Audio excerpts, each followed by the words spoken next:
Welcome to Unstoppable Mindset. Yes, this is another episode. We're really glad you're with us. And today we get to chat with Todd Kuckkahn. Todd is on a mission, as he talks about it, to revolutionary, I'm really great at talking today, revolutionize company culture and leadership. And I'm really interested to hear about that. He's been involved in leadership a lot in his life, as we will hear. And one thing, it'd be great to create a joke about it, but I won't too much. He has had 17 jobs in his lifetime. And, it's kind of funny. Once during the 2016 election, somebody was talking about all of Hillary Clinton's qualifications, and they said she was a Secretary of State and she was a lawyer and she was a senator and so on. Oh, I think it was Letterman. And he said, the woman couldn't even hold down a job. So I don't know. You're even worse. But Todd, welcome to Unstoppable Mindset. Because I don't know if that's a good or bad thing being worse than Hillary Clinton, but it's great. It's great to be on the show with you, Michael. And yeah, I have had 17 jobs. Most of them I moved on my own volition, but a couple of them, they kind of pushed me out the door. And we can talk about that, but it's great to be with you. And thanks so much for pronouncing my name right. That doesn't happen very often. Well, it's an honor to have you on here, and I'm glad I got it right. And it cheated that I asked you earlier, but that's okay. We won't tell anybody that, right? No, we won't tell anybody. So forget that, folks. But Todd has done a lot of things. I'd like to start with kind of the early Todd. Tell us a little bit about you growing up and all that, and then we'll get into everything else. Sure. Yeah, I've lived in Wisconsin my whole life. I left for a week for vacation. That's it. So, but I love the state. Started out in teaching and education. Did a lot of work in the nonprofit world throughout my career. That's where a lot of my different jobs were. Spent a lot of my life coaching basketball at a variety of different ages. And then about 2.5 years ago, I got the itch to go out on my own and become a solopreneur. And I really felt that leadership was my calling. So decided to make that flip, and now I'm a full-time solopreneur, as you said, revolutionizing company culture and leadership. Wow. Well, kind of really interesting and intriguing as to how you got there and why you did that. I know you're a Badger. Absolutely. So that's a good thing. My wife was a Trojan. At least she did her master's at USC. I did my bachelor's and master's at UC Irvine. So anteater, Zot. And and we've even been to a couple of the March Madnesses, although only 2. But the last time we got up to 16, I think. So yeah, you guys have snuck in a couple times. Yeah. Yeah, we've snuck in a couple times. So it's pretty good. So it's kind of fun to have your school represented, at least in some various ways. Well, we're glad that you are here. So when you were in college, what did you get a degree in? Got my degree in Broadfield Social Studies, and I wanted to be a coach. So in order to be a coach, you usually have to be a teacher. So I got my teaching degree in Broadfield Social Studies. The professor that got me into Broadfield Social Studies, actually in sociology, he went into a bar and studied the patrons of the bar. And the book he wrote was Marriage and the Family. So how that all happened, I thought, geez, if you can get paid to go into a bar and talk to other people and make money, I'm thinking, I love this career. But actually, I ended up going into teaching. Well, there's always another option for you down the line. That's right. I remember when I first was approached after September 11th to talk about my experiences and so on, and people started saying, we want to hire you to come.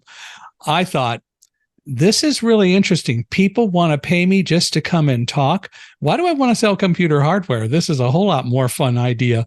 And of course, that's what I did. I ended up deciding that selling life and selling philosophy and educating people about the World Trade Center and what we should learn from it and so on was a whole lot more fun than selling computer hardware. And I found it very rewarding for the last 22 years.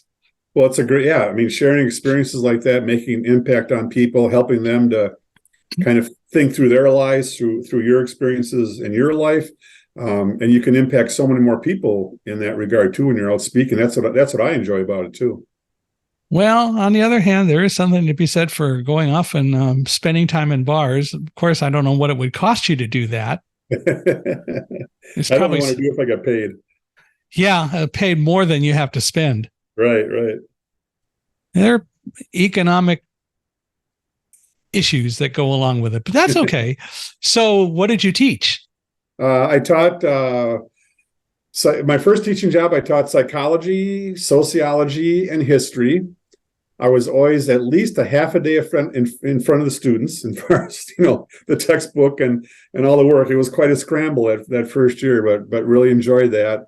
And then the coaching bug bit and went off to do some college coaching. But I love the teaching, and I've been teaching in a variety of ways really my whole life, whether it's college or high school or on the basketball court or in a workshop.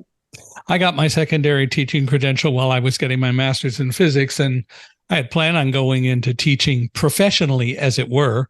But then job things came along that changed all that. But what I realized a number of times throughout my career is I've always been teaching. And you're absolutely right. It's something that, in fact, we all do, whether we realize it or not. And those of us who realize it and appreciate it, obviously, are the better for it. Yeah, absolutely.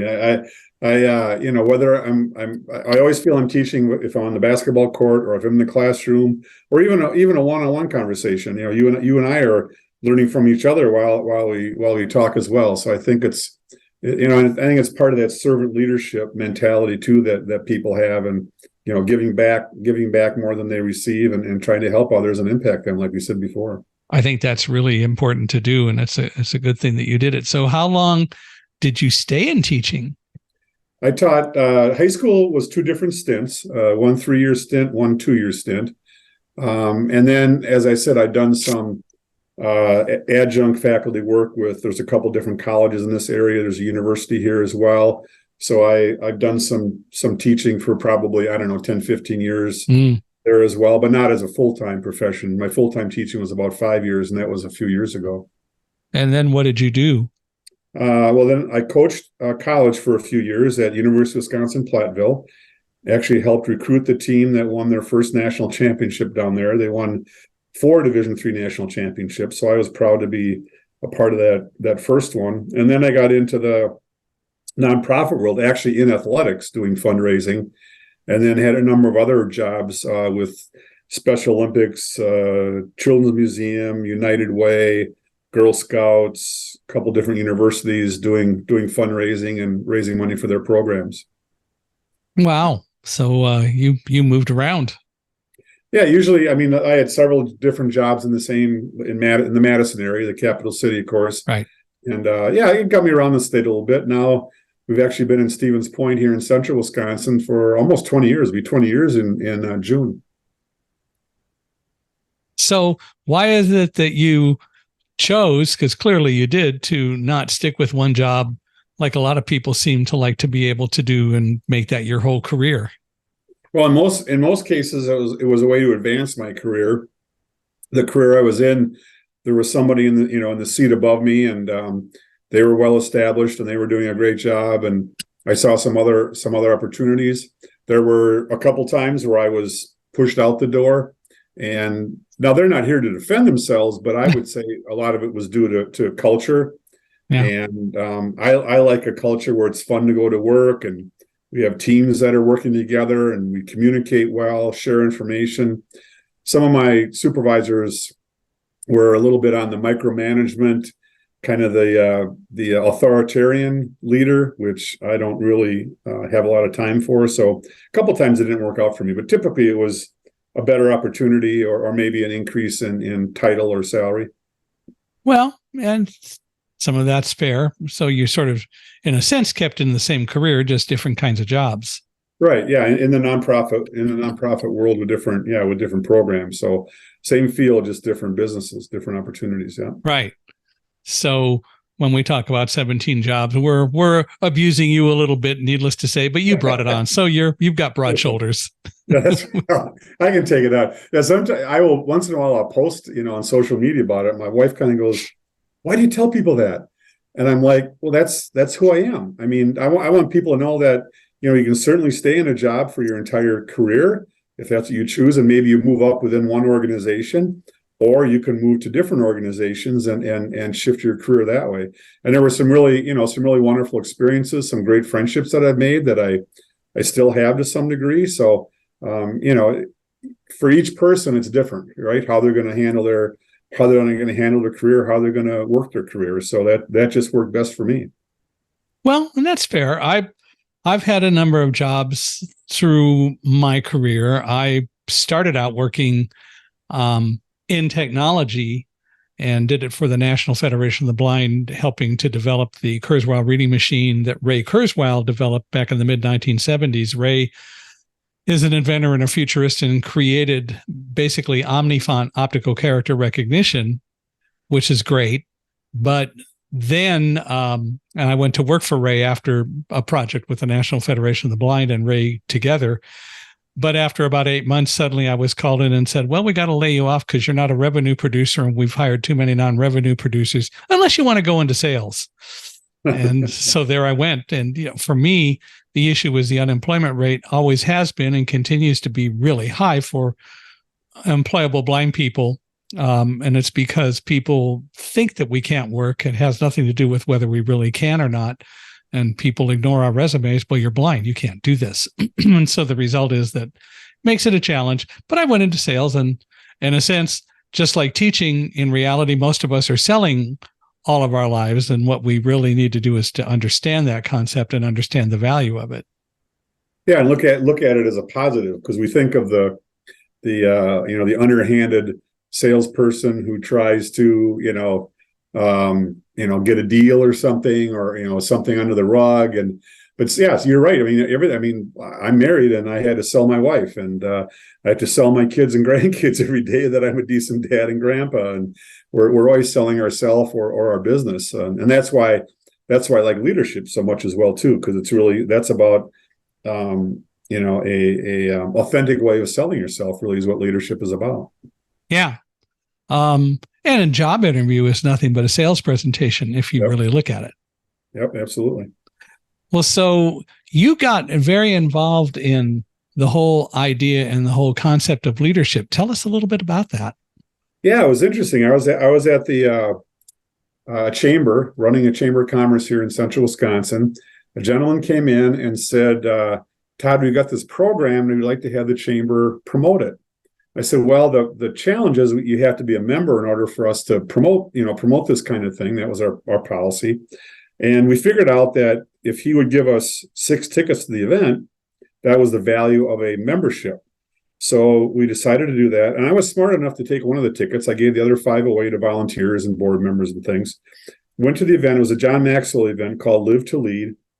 And I was just enamored with John Maxwell. And at that point, he was turning 70, very fatherly type figure, grandfatherly type figure, and just really resonated with him, and left the event, talked to the guy again. I said, this guy's interesting. He said, well, here's a book. So he gave me a book to read. And then I got involved with some mastermind groups, and we talked about leadership and different leadership skills. And then I went to one of his, it's called International Maxwell Certification, and got certified with his team. And since then I've gone to 3 others, but that was the impetus of hearing him speak and talking about leadership in other countries, and talking about how he had so much he needed to do in his life, even though he'd written 80 books and on and on and on.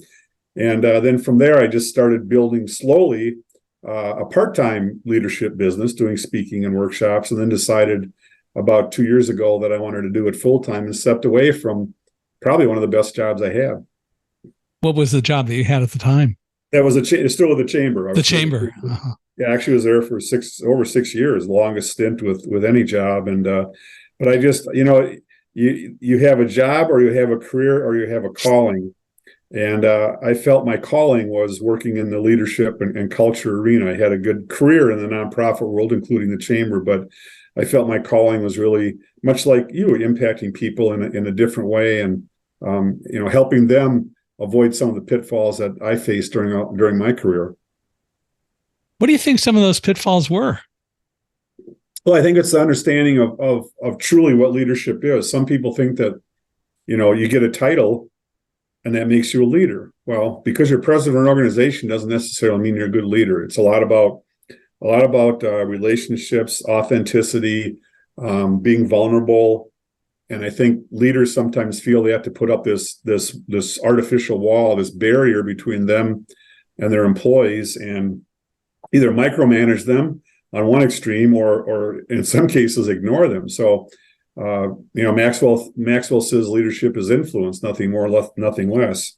And I think that's very true. Now influence not in the manipulative way, but influence in a servant leadership type of way, and really helping people be as successful or even more successful than you are, because that's only going to elevate the team. I think you brought up a really good point. To rephrase it slightly or paraphrase it, we have bosses and we have leaders, and sometimes they're the same, but oftentimes they're really not the same at all. Yeah, if you're into management is very structured, and it's important. I mean, you need to have managers in an organization because there are certain things you have to do, particularly in manufacturing. But leadership is above and beyond that. It's really working on the relationship side, the people side. Marcus Buckingham, I run Live to Lead now in my community. I went to it. Now I run that event. And Marcus Buckingham said that love is really critical in the workplace because human behavior defines what we do. And that's what love is really all about. Now, to talk about love in the workplace, I hear a lot of phones clicking right now on the podcast, but I mean, it's not the kind of love that sometimes we think of in the, that type of love, but it's a love and respect for people and their human behavior. And we're all different people. And how do we bring all these different people together to get the best result? Well, and that's really it, isn't it? It's a matter of learning to love other people and not look down on people. And the reality is, some of the best leaders in organizations recognize that there are times in the life of a team when you essentially give up leadership to let somebody who's better able to deal with a particular situation take the lead and to lead it. And when you really develop that level of trust with your colleagues who you're leading, it makes for a much better team all the way around. Well, you hit on some of the key words that I love talking about, and that's respect and trust. Those are so critical to a successful workplace. And if you have respect, if you have the trust, then you have the communication and people, and then you can have constructive conflict, right? Sure. That's the kind of conflict you want to have. You need to have some conflict. You need to have some of that positive tension, because that helps you get even a better idea. And like you say, where you bring all these strengths together from all these different people, you're going to end up with a much better widget or much better service than you would otherwise. One of my favorite books is The 5 Dysfunction of a Team by Patrick Lencioni, and he talks a lot about the fact that it's appropriate to have real conflict in a team as long as everybody understands that the conflict is not personal, but it's all about getting the team to a place. And the reality is that sometimes when the team adopts a position and it doesn't work out, then you all recognize, okay, well, that didn't work out. Let's go off and figure out what we do from here. But it isn't an I told you so issue. Well, that 5 dysfunctions is yet another reason I like and respect you, Michael. I can add to the list because I think that's an incredible book. And like you say, it starts with the basis of trust, and with trust you can have that conflict, and then you get to commitment, you get to accountability, and you have the results you want. But you have to be willing to call out your teammates, and you have to be willing to accept when you're called out, as long as it's done in a constructive manner, like you said, not a personal attack, and you shouldn't take it as a personal attack. Everybody in the room, everybody around the table wants to elevate and come out with the best thing possible, and that has to begin with trust. One of the things I talk about a lot are dogs, because while dogs, I do seriously believe, love unconditionally, unless something just really horrible has happened to them at the hands of someone, but they love unconditionally, but they don't trust unconditionally. But the difference between dogs and people, and I think it's something worth exploring here, is dogs are open to trust. You have to earn their trust, but they're open to it. And humans, especially nowadays, and probably to a degree always, have not been nearly as open to trust. Why is that?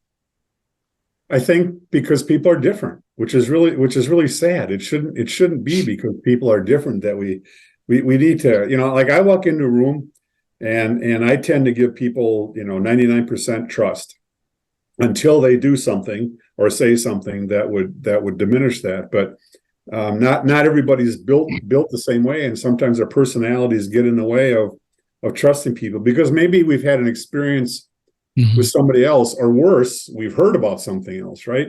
But once you experience people and the differences there, I always talk about there's 8 billion different people in the world. We're all different for a variety of different reasons, right?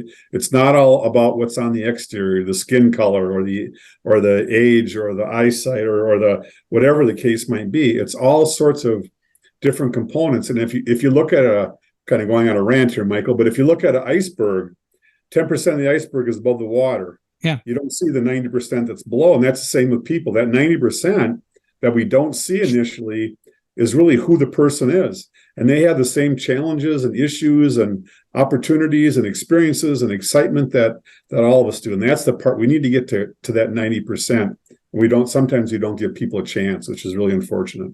I would make the case, though, that dogs are different. All dogs are different from each other and so on, but they're still more open to trust. And I think part of it has to do with, first of all, dogs don't do what if. Dogs are in the moment, and dogs know that, whether they realize it or not, they know that there are a lot of things they can't control, and they don't worry about it. They worry about what's around them that they really can deal with. And we don't. We have to control everything, or we think we do. And it's the rare person that recognizes that there are a lot of things that we don't have control over, and that's okay. Let's just focus on the things that we can, and it makes us better for it.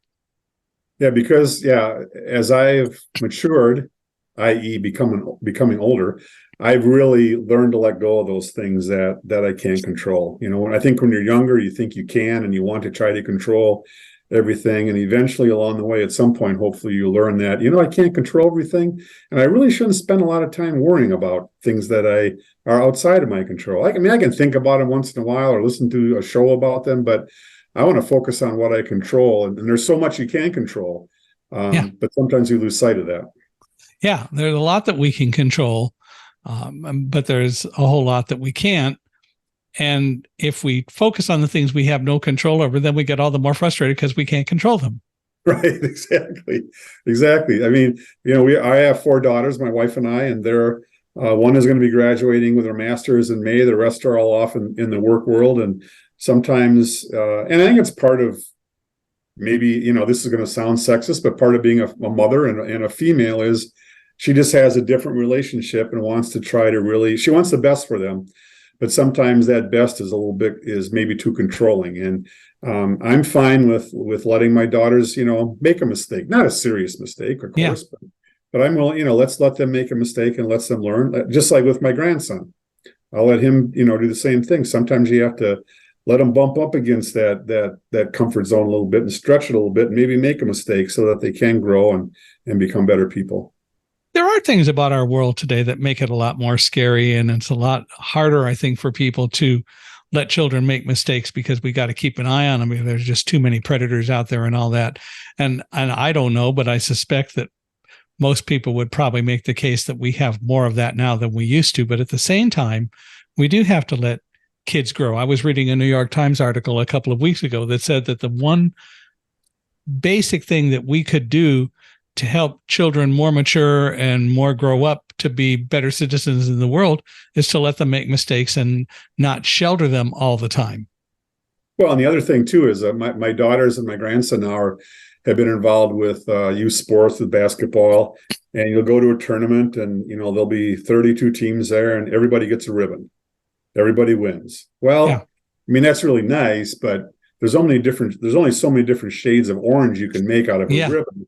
And what are they learning, right?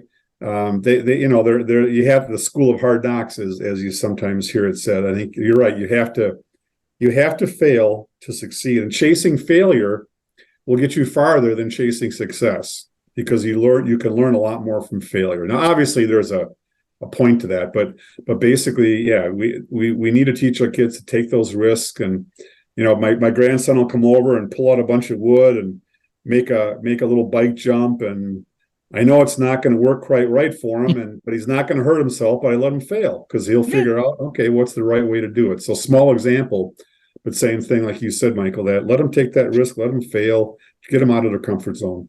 Well, and what we need to recognize is that failure is I think it is true, is an opportunity. It's a learning experience. It doesn't mean it's a bad thing. And that's what we've got to get away from, is thinking that failure is bad. Of course, the other part about failure is we can learn that it's not bad, but a learning experience if we think about it. All right, so that didn't work today. I failed. I screwed up. That's really bad. As opposed to, all right, what happened? Why didn't it work? What do I do next time? And even the good things, how could I have made that better? We don't tend to spend a lot of time learning how to, or teaching children and others how to be introspective and look at their days and analyzing what happens and what happened. Yeah, and you look, again, I spent a lot of my life in the sports world. You look at a baseball player. If a baseball player hits 3 times out of every 10, 300, they're considered a great hitter. Well, that means they failed 7 times. If you look at, Michael Jordan missed 50% of his shots. Yeah. Right? He missed thousands of shots. You hear the story of Thomas Edison. I think it was his 10,000th try. He finally invented the light bulb. Well, wouldn't that have been sad if he had stopped at 9,999? Sure. And tried that one more time. So, different scale of it, but it's the same idea is like you said, learn from it, grow from it, make the changes, and try it again in a different way. How do we get people to spend more time being introspective and analyzing what their day was like and really learning from it? And as I like to say, I used to say when I listened to my speeches, because I like to do that, I was my own worst critic. And I realized actually earlier this year, wrong thing to say. I really should say I'm my own best teacher, because really I'm the only one who can teach me. Teachers can give me information, but until I decide to teach myself and learn from it, then I'm not really going to succeed at doing what it is that the teacher would like. And so I've learned to say I'm my own best teacher, which is a whole lot more positive anyway. Well, I think in the workplace, the way it is you delegate, first of all, which a leader will do, is delegate. Not every leader likes to do that. Yeah. And you delegate people, you delegate things to people, tasks to people that are, on a smaller scale. See how they're successful they are. Give some feedback both ways. You give them feedback, they give you feedback. And as they continue to gain that confidence, you give them larger and larger projects to work on. The first time you might get them, one part of a project. Next time you might get them half. The next time you might get them the whole project. And along the way, if you're working with them, instead of waiting once a year at the annual review to give them a score that is meaningless, and you don't hit, you want to give immediate feedback so you can help those people grow that confidence while they're failing along the way, and starting with those smaller sorts of things. Sure. Well, I know that I always told every salesperson I ever hired that I'm not here to boss you around. I'm hiring you because you've convinced me that you can sell the product, but my job is to add value to what you do. And you and I need to figure out how best to do that. And it's different for different people, as you point out, because we're all different. But the people who really understood that, and we worked together to figure out the things that I could do better than them, they could learn some of those things, but the things that I could do right off the bat that were better than they were able to do them meant that we could play off each other and create a stronger team. One of the things that I tended to do was I never asked closed-ended questions. I hate yes and no questions. You know what I mean? Oh, no, never mind. I don't mean, yeah. See, you did it. Anyway, but the thing is that what I learned was that the people who really got that actually got very creative, and they took it to heart. And I've had several examples of salespeople who did that, but the people who couldn't get it just said, well, you're my manager, and I'll come to you when I need something, which is really the wrong way to do it, because I don't ask closed-ended questions. I also listen. I have to listen as opposed to looking at people, but that is a whole new dimension that most people would never understand. And again, the people who got that were much more successful and helped create a much better team. Yeah, and I think and asking questions of the people that you work with, like you said, asking open-ended questions. One of my now favorite questions I learned from somebody. I was working with a company, creating a company culture team with them, and the person I was working with, she said, "Here's 3 great words. Ask the question, help me understand." So if someone's struggling through something, say, hey, help me understand what you mean. So get people to explain things in a different way. Help me understand why you're thinking that way right now, rather than saying, oh, that's the wrong way to do it. Here's what you should do. That doesn't help them grow at all. Help them to explain it a different way, ask probing questions. And that's really what I do. I do some coaching as well as part of my business. And that's the successful coach doesn't have to be the most knowledgeable person, but they have to be the type of person that will ask questions of the individual to help them come up with their own solutions. We all have solutions to problems, but sometimes we need to have it, pulled out of us a little bit by the type of questioning we ask. Well, the other side of it is that the good coach, in saying, help me understand, or when a person asks that of a coach, it's a learning experience all the way around. You never know what else you might think of, or that the other person might think of, that they will contribute to you, that will help you as becoming a better coach. And they wouldn't have done that if you hadn't established a teaming relationship. Yeah, absolutely. Absolutely. It gets back to relationships again, right? It always gets back to relationships. I love to go into sales presentations. When I was selling for Quantum, for example, we sold the products that people would use to back up their computer data over their networks and then store it off-site somewhere. And I love to go into meetings and start asking people, what is it you're looking for? Tell me what your needs are. Tell me why you're even having this discussion with us today, and other kinds of questions like that.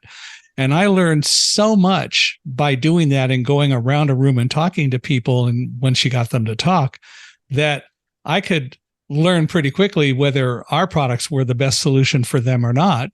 And if they weren't the best solution, or if we wouldn't be able to do anything to really help them with a product at all, bosses would hate me for it if they really learned that I did it. But I would tell people what worked and what doesn't work and why this isn't the best solution. But the result of that usually was we got other calls from the same companies saying, have more opportunities here, and we're just going to order them from you because you've developed that trust with us.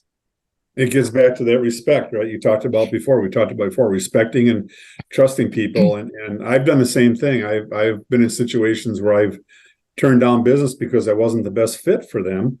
But then another project would come up down the road and they'd come back to me and say, hey, Todd, really respect what we did the last time. But we'd like to come back with you now and talk to you about this as a possibility. So yeah, just that vulnerability, authenticity, relation, all the things we've talked about are just, be human, I guess, right? Be human. Well, yeah, that's what we should do. It's something that we certainly don't see nearly as much as we should today in the world. We don't see people conversing. And we were talking about being open to trust. Unfortunately, we're learning in so many ways why not to be open to trust, because people are saying, don't trust this, don't trust that, or this is somebody else's fault. And we decide we're just going to trust someone. I'm not picking on anybody from a political standpoint, but I've heard so many people say, we like Donald Trump because he speaks to us. We trust him. I can find any number of people who would say, not a good idea. But the real issue is, how many of us on any side in any of those arenas really step back and analyze for ourselves? Because no matter what anyone says, we should really learn enough to be intelligent about it. Boy, you hit it. Yeah, you hit it right on the head there, because and with social media, and we rely, the sources we rely on to make decisions. Sometimes I wonder what we're thinking about, and we should be doing our own research. Matter of fact, when the last election, with my wife and my 4 daughters, we have differing political views, and we would say something about our candidate or the other candidate, and somebody else would say, prove your point, right? Cite your source. And it's like, oh, well, I heard that. Well, that's not a good source, right? You got to pull, where did you hear it from? Was it somebody on social media who was just complaining, or was it a reliable source? And oftentimes you have to look at multiple sources, but we've gotten so lazy and we rely so much on others' viewpoints rather than researching our own. The other thing I tell people too is seek out differing viewpoints. Yeah. So if you're a right-wing conservative, seek out left-wing liberals to listen to or hear. If you only watch Fox News, you're just getting one part of the story. Listen to MSNBC, and it may change your viewpoint, or it may solidify your viewpoint, but at least you're getting other feedback and other input to help you make a more educated decision. But I think the real issue is, and it's just as true in the corporate world, it isn't just listening to the other source or the other opinion.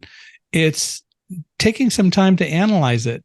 Mm-hmm. Why do you think that? Why? That's not what I've been told. That's not what I understood.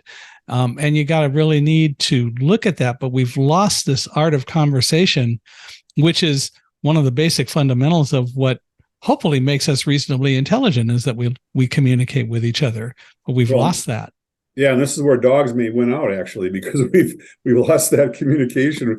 It's easier than it's ever been in the history of the universe to communicate or connect with somebody. Yet there are so many people that are isolated, because they don't look at other viewpoints, or even their own viewpoint, to that matter. Yeah, and it's crazy when you're a person that really does think about those things. It sort of makes you scratch your head and go, why is it this way?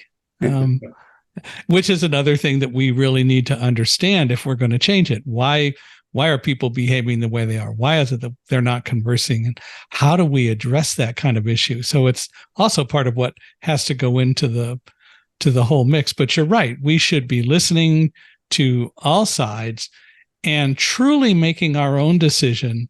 Because in reality, take politics, people have agendas, and it's okay to have agendas as long as we understand that. But what we really need to do in making a decision is to understand all the agendas and understand what's going on, and then deal with it. I always like it when news agencies talk to protesters. Doesn't matter the news agency, doesn't matter the protest, but they'll interview the protesters about whatever they're protesting. Mm-hmm. And many times, not just a couple, many times, the protesters don't even know what they're protesting about. Yeah. They just want to be out there waving a flag or waving a sign or causing issues. And it's like, come on, people, if you're going to protest something, at least know what the heck what you're protesting and what the real conversation is about. Yeah, because if you're not really cognizant of it, you don't know. It's a little different, of course, but one of the reasons I survived being in the World Trade Center is that I spent the time to learn all about the World Trade Center and learn how to travel around it, and learned all the emergency evacuation procedures and such, because I wasn't going to be able to read signs, whereas sighted people rely on just reading signs, and very few people ever truly take the time to know. But there's another aspect of true knowledge, which is you develop a mindset. And for me, I developed a mindset of knowing what to do in the case of an emergency. And yes, something could have come along, like suddenly the building collapsed around me. In that case, I wouldn't worry about it a whole lot. It's going to do what it's going to do. But in dealing with an emergency, I knew what all the rules were. I knew what the procedures were, and I was as afraid as anyone else. But what I realized is that the fear that I had was a very powerful tool, and I used it to help direct me and help make intelligent decisions rather than letting it overwhelm me. That self-awareness, educating yourself, be knowledgeable, ask questions, figure out the path you needed to take, and that's really a great story. I'm glad to hear you're out. I'm sure that's part of your story you speak about, and I'm glad to hear that you're out there sharing that, because people need to hear that message. Well, and I hope we hear from people who need a speaker to come out, and it's kind of what I do. So I'll take my commercial time. It's, if people want to reach out, it's speaker@michaelhingson.com, SPEAKER at MICHAELHINGSON.com. So there, we got that out. Beautiful. But it is what I love to do, and talking about it and establishing a relationship is important. I learned a long time ago that I don't speak to audiences anyway. I speak with an audience. And the only way as a speaker, and I'm sure you would agree, the only way to really work as a speaker is when you establish that relationship. And yeah, you may be doing most of the talking, but you've got to establish the rapport, and you've got to increase and develop that relationship the more you talk with an audience. And I part of my love of speaking is walking around the hallways or walking around the room before I'm going to speak and just kind of chat with people, or, say hi, Yep. or, let them know I'm going to be there, and, a little teasing. And if I see they've got a shirt that says Oklahoma on it, I'll give them a hard time because I'm from Wisconsin, or, creating that relationship. And then it makes, when you get on stage, it makes it that much easier too. And, just little things like that you can do. But yeah, and, everybody has a great message to share. Not everybody's comfortable doing it, and everybody needs to hear your message. Not necessarily everybody relates to it, but if you don't share your message, how do you know? And that's what you're doing. You're sharing your message. You won't connect to 100% of the audience, but whatever percentage you connect to, you're making a difference for them and in their lives, and they're learning so much more through you. The biggest challenge I ever had at dealing with some of that as a speaker was I was invited to speak at an Ohio State meeting. And while I was there, they gave my guide dog, and I'm trying to remember, I think it was Roselle. No, it wasn't. It was Africa, the dog after Roselle. They gave her a bandana, and so she put it on. And almost the next day, suddenly I get a call from the University of Michigan wanting us to come and speak. And I had to say, well, I got to tell you that Africa, who is my seventh guide dog, just went to Ohio State and got a bandana, and she loves wearing the bandana. So I don't know what I'm going to do when I'm going to get there.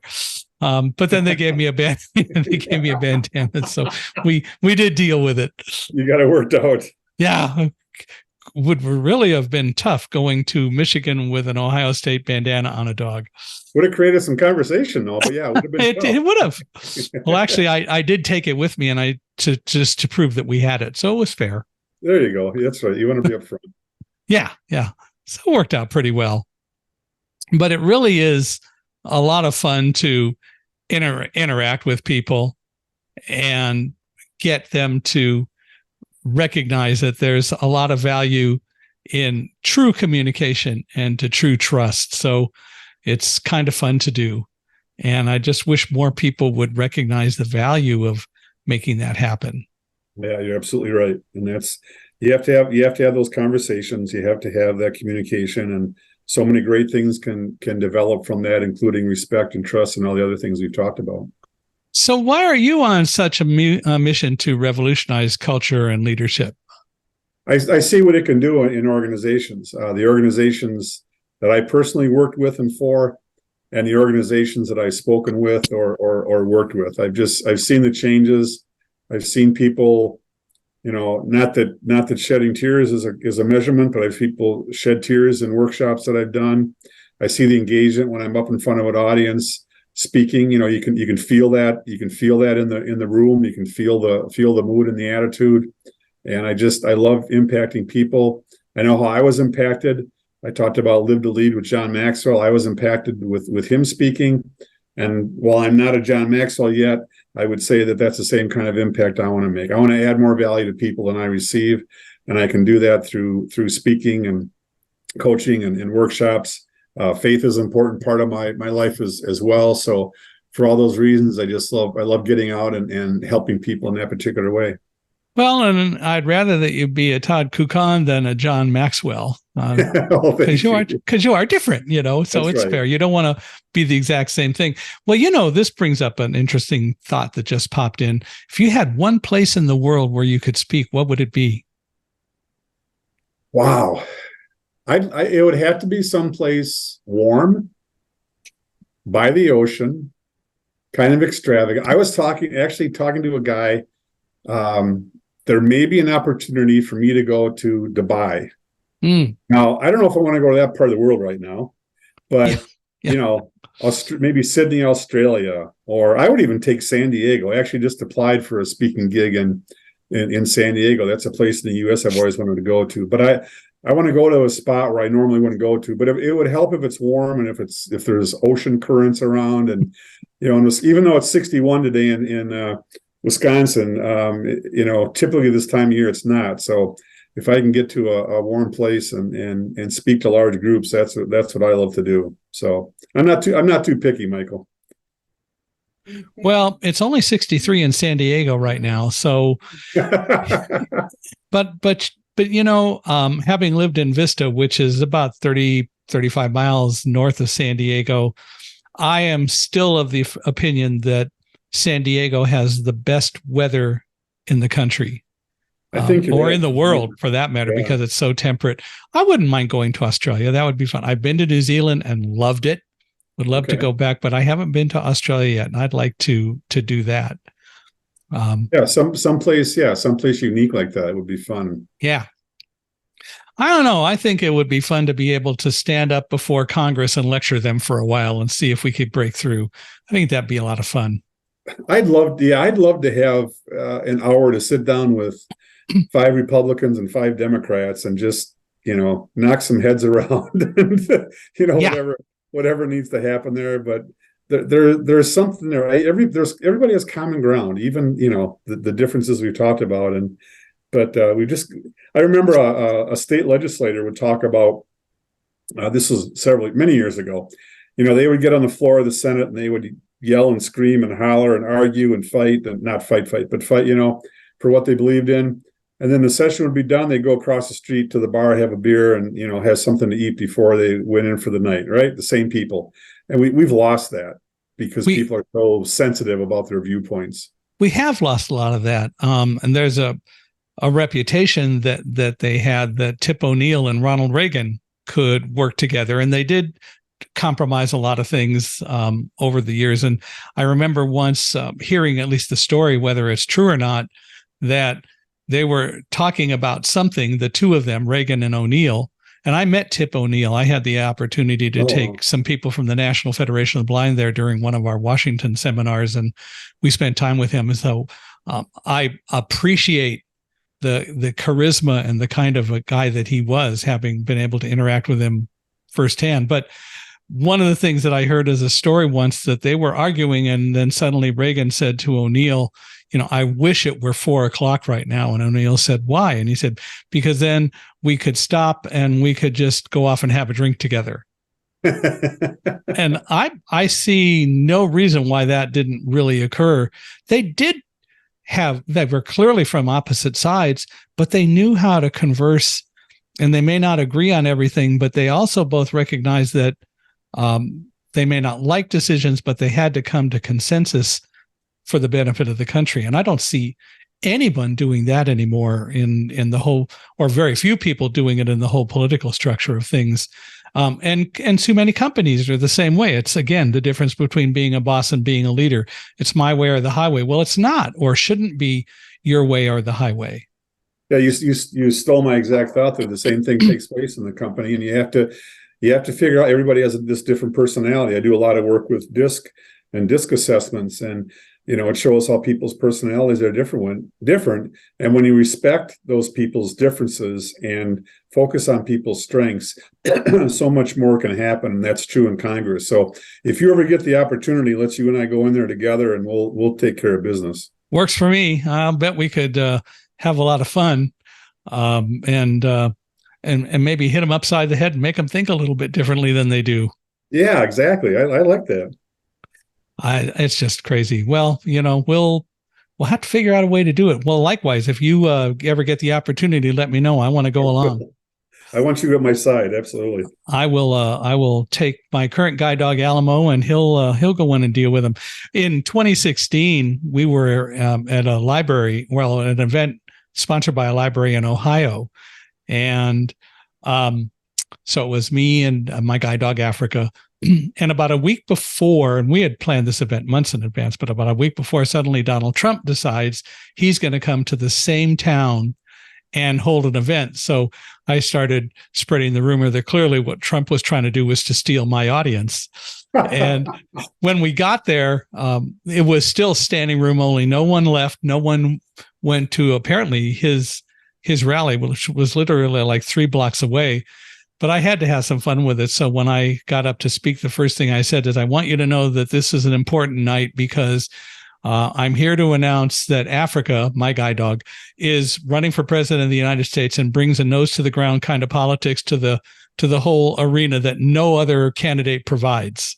There you go. That's perfect. We played with it on Facebook for a while, but and Trump never called to consult. I was very disappointed. But neither did Hillary Clinton. Although Hillary Clinton and Roselle met because we were on Larry King Live together at the in November of 2001. So she got to meet Roselle, which was awesome? kind of fun. Yeah, absolutely. But it is interesting. We've just got to really deal with this whole issue of conversing. So I know John Maxwell, but who would you think is probably the leader in your life that's had the most influence on you? Would it be Maxwell, or you have somebody else that you would think of? Well, I think, he would be in the I guess celebrity sense of the world. Yeah.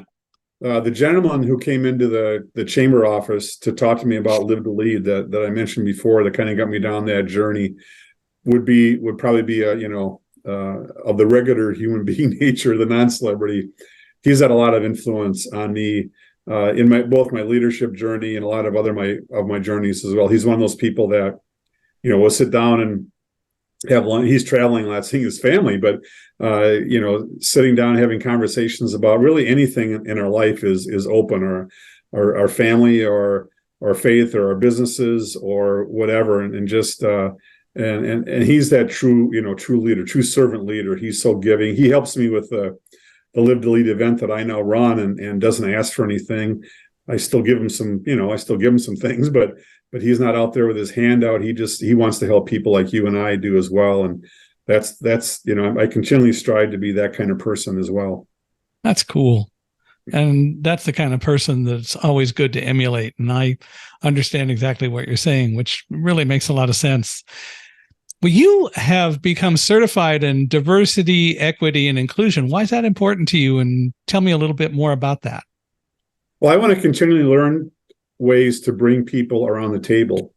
And again, there's 8 billion different people in the world. I've had good and bad experiences with every kind of person you can imagine, right? And we all have. So it's not about that 10% that we see. It's about the 90% that's underneath. And I think that's what diversity, equity, and inclusion is all about, is learning more about that 90%. Shortly after the George Floyd incident happened in Minneapolis, I started a group here. We called it Uncomfortable Conversations.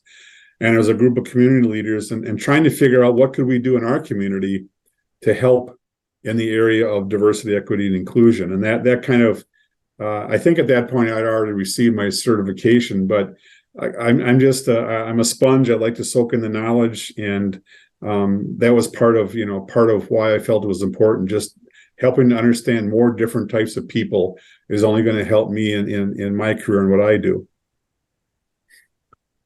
Well, and the whole concept of diversity is something that is extremely important. Unfortunately, I find all too often when people get into discussions about DEI and I ask people to define diversity, they talk about race, sexual orientation, gender, and so on.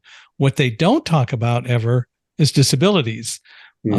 Which is why and this podcast deals with it when it comes up.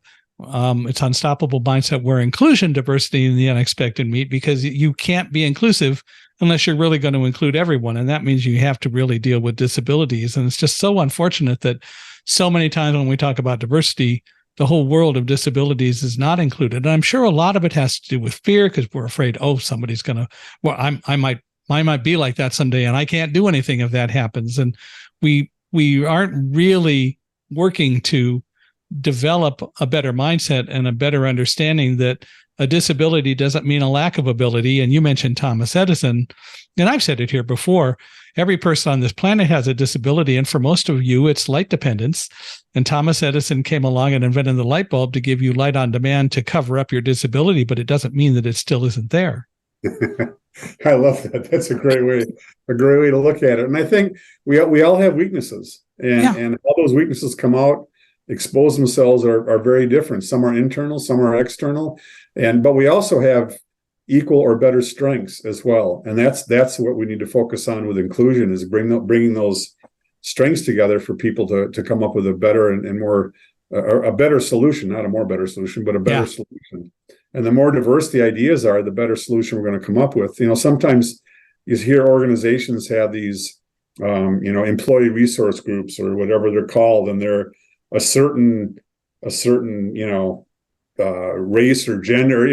It's like, why are we segmenting people into these groups that we're trying to integrate or include with other? It doesn't make sense. Why don't we get let's get everybody. Let's create 10 groups of very different people rather than 10 groups of, okay, you're this, you're A, you're B, you're C, you're D, and you're E. That just makes no sense to me. Let's get people around the table. Yeah, I'm with you.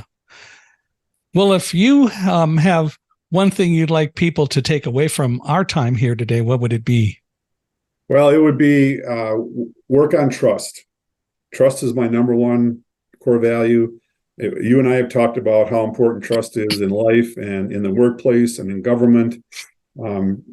Figure out a way that you can trust people and really work hard and focus on that.